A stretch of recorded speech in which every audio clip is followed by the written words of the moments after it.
नमस्कार शेतकरी मित्रांनो, सरकारी योजना या चॅनलवर स्वागत आहे.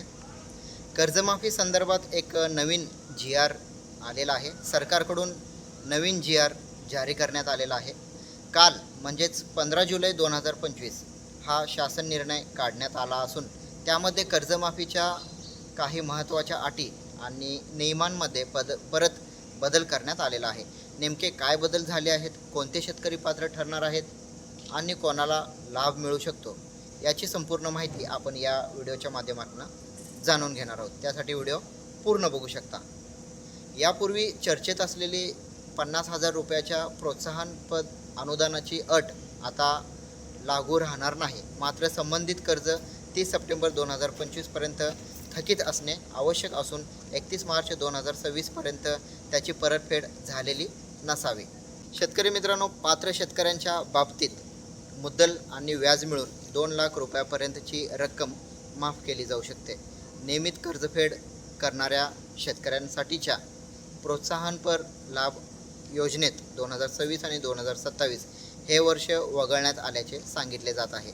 त्यामुळे 2025 आणि 2026 मधील कर्ज व्यवहारांनाच प्राधान्य दिले जाणार आहे. ज्या शेतकऱ्यांचे कर्ज 2 लाख रुपयापेक्षा जास्त आहे त्यांना अतिरिक्त रक्कम स्वतः भरावी लागणार आहे.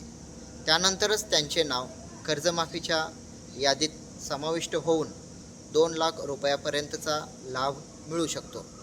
दरम्यान 31 मार्च 2026 नंतर आणि प्रत्यक्ष कर्जमाफीची रक्कम जमा होईपर्यंतचा अतिरिक्त व्याजभार शेतकऱ्यांवर टाकू नये अशा सूचना बँकांना देण्यात आलेली आहे. तसेच लाभार्थ्यांच्या 2 स्वतंत्र याद्या तयार केल्या जाणार असून एक यादी 2 लाख रुपयापर्यंत कर्ज असलेल्या शेतकऱ्यांची असेल तर दुसरी 2 लाख रुपयापेक्षा जास्त कर्ज असलेल्या शेतकऱ्यांची यादी असेल. 2025 नंतर घेतलेली काही कर्जे या योजनेसाठी अपात्र ठरू शकतात. त्यामुळे शेतकरी मित्रांनो, कर्ज घेतलेल्याचा कालावधी आणि ते थकीत होण्याची तारीख महत्त्वाची राहणार आहे.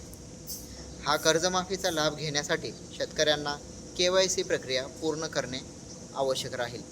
त्यानंतरच मंजूर रक्कम संबंधित कर्ज खात्यात जमा केली जाईल.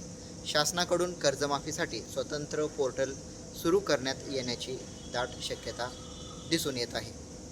हे पोर्टल सुरू झाल्यानंतर पात्र लाभार्थ्यांच्या याद्या टप्प्याटप्प्याने जाहीर केले जाईल, पब्लिक केले जातील. तर शेतकरी मित्रांनो, असाच व्हिडिओ तुमच्या मोबाईलपर्यंत पोहोचवण्यासाठी आपल्या चॅनलला लाईक करून घ्या. मी नवीन आहे आणि शक्य झाले तर हा व्हिडिओ आवडला तर व्हॉट्सअप ग्रुपवर शेअर करा. पुन्हा भेटू पुढच्या व्हिडिओमध्ये. तोपर्यंत जय जवान जय किसान.